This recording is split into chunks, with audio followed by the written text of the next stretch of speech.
ہمارے 11 سپارے مکمل ہو گئے اور آج 12واں سپارہ یہ ہمارا شروع ہوگا۔ ماشاءاللہ جو دوست بیٹھتے رہے خوش نصیب 11 سپارے انہوں نے ایک ایک دو آیتیں کر کے ترجمہ تفسیر کے ساتھ سنے، اور جو سوشل میڈیا کے اوپر بھی دیکھتے ہیں وہ بھی ماشاءاللہ اس مبارکباد کے مستحق ہیں کہ قرآن پاک ایک ایک آیت جو کہ بندے کے لیے بہت بے حد آسان ہے، اس کا پڑھنا بھی، سننا بھی اور سمجھنا بھی، تو یہ ایک ایک آیت بندہ اپنی زندگی کی روٹین بنا لے تو اس سے یہ ہوگا کہ بندہ ایک آیت اس کا جو اللہ تعالیٰ کا حکم ہے اس آیت میں وہ بندہ آسانی کے ساتھ سمجھ بھی سکتا ہے اور اس کو یاد بھی رکھ سکتا ہے۔ تو ہمارا مقصد یہی ہے کہ ایک مختصر ہو، یعنی ایک آیت یا 2 آیتیں 4 منٹ 5 منٹ میں اس کا ترجمہ تفسیر بیان ہو، تاکہ ہر انسان کے لیے اس کو سمجھنا اور اس کو یاد رکھنا یہ آسان ہے۔ تو اس طرح ہم اپنی روٹین اگر جاری رکھتے ہیں تو انشاءاللہ اللہ تعالیٰ نے چاہا تو ایک دن پورا قرآن پاک ترجمہ تفسیر کے ساتھ ہم پڑھ بھی لیں گے، سن بھی لیں گے، سمجھ بھی لیں گے، اور انشاءاللہ پھر ہمارا عمل بھی اس پر ہو جائے گا انشاءاللہ۔ تو میں امید کرتا ہوں کہ اب یہ جو 11واں سپارہ شروع ہونے جا رہا ہے تو ہر ایک دوست جو ہے وہ اس کو ایک ایک آیت کو روزانہ انشاءاللہ سنے گا بھی، پڑھے گا بھی، سمجھے گا بھی، اور انشاءاللہ عمل بھی کرے گا۔ تو 12واں سپارہ سورہ ہود کی آیت نمبر 6 اللہ رب العزت کا فرمان عالی شان ہے، وَمَا مِن دَابَّةٍ فِي الْأَرْضِ إِلَّا عَلَى اللَّهِ رِزْقُهَا، اور زمین پر چلنے والا کوئی ایسا نہیں جس کا رزق اللہ کے ذمہ کرم پر نہ ہو،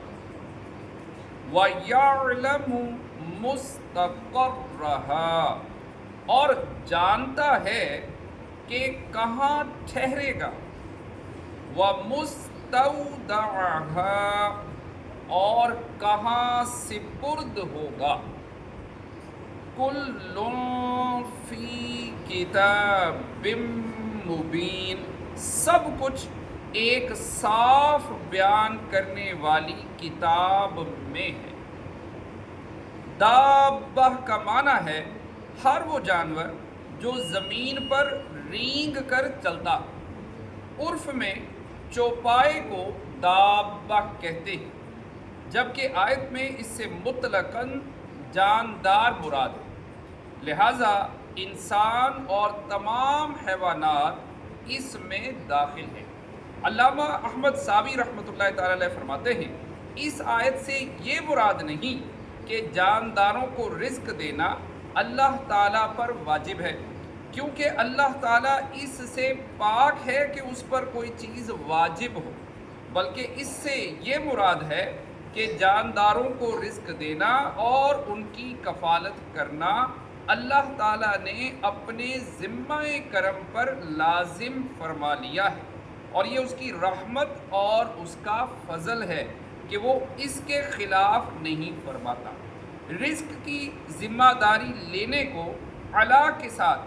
اس لیے بیان فرمایا تاکہ بندے کا اپنے رب عز و جل پر توکل مضبوط ہو، اور اگر وہ رزق حاصل کرنے کے اسباب اختیار کرے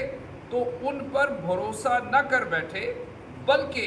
اللہ تعالیٰ ہی پر اپنا اعتماد اور بھروسہ رکھے۔ اسباب صرف اس لیے اختیار کرے کہ اللہ تعالیٰ نے اسباب اختیار کرنے کا حکم دیا ہے، کیونکہ اللہ تعالیٰ فارغ رہنے والے بندے کو پسند نہیں فرماتا، فارغ رہنے والے بندے کو پسند نہیں فرماتا۔ زمین کے جانداروں کا بطور خاص اس لیے ذکر فرمایا کہ یہی غذاؤں کے محتاج ہیں، جبکہ آسمانی جاندار جیسے فرشتے اور حور عین یہ اس رزق کے محتاج نہیں، بلکہ ان کی غذا تسبیح و تحلیل ہے۔ حضرت عبداللہ بن عباس رضی اللہ تعالی عنہما فرماتے ہیں مستقر سے مراد وہ جگہ ہے جہاں بندہ دن یا رات گزارتا ہے، اور مستودع سے مراد وہ جگہ ہے جہاں مرنے کے بعد دفن کیا جائے گا۔ حضرت عبداللہ بن مسعود رضی اللہ تعالی عنہ فرماتے ہیں مستقر سے مراد ماؤں کے رحم، اور مستودع سے مراد وہ جگہ ہے جہاں موت آئے گی، اور ایک قول یہ ہے کہ مستقر سے مراد جنت یا دوزخ ہے، اور مستودع سے مراد قبر ہے۔ اس آیت میں جو جانداروں، ان کے رزق، ان کے ٹھہرنے اور سپرد کیے جانے کی جگہ کا ذکر ہوا، یہ سب بیان کرنے والی کتاب یعنی لوح محفوظ میں موجود ہے۔ معلوم ہوا لوح محفوظ میں سب جانداروں کے رزق، ان کی جگہوں، ان کے زمانے اور احوال کی تفصیل مذکور ہے۔ خیال رہے کہ ہر چیز کا لوح محفوظ میں لکھا جانا اس لیے نہیں کہ اللہ تعالیٰ کو اپنے بھول جانے کا خطرہ تھا لہٰذا لکھ لیا، کیونکہ بھول جانا اللہ تعالیٰ کے لیے محال ہے، بلکہ اس لیے لکھا ہے تاکہ لوح محفوظ دیکھنے والے بندے اس پر اطلاع پائیں۔ اس سے معلوم ہوا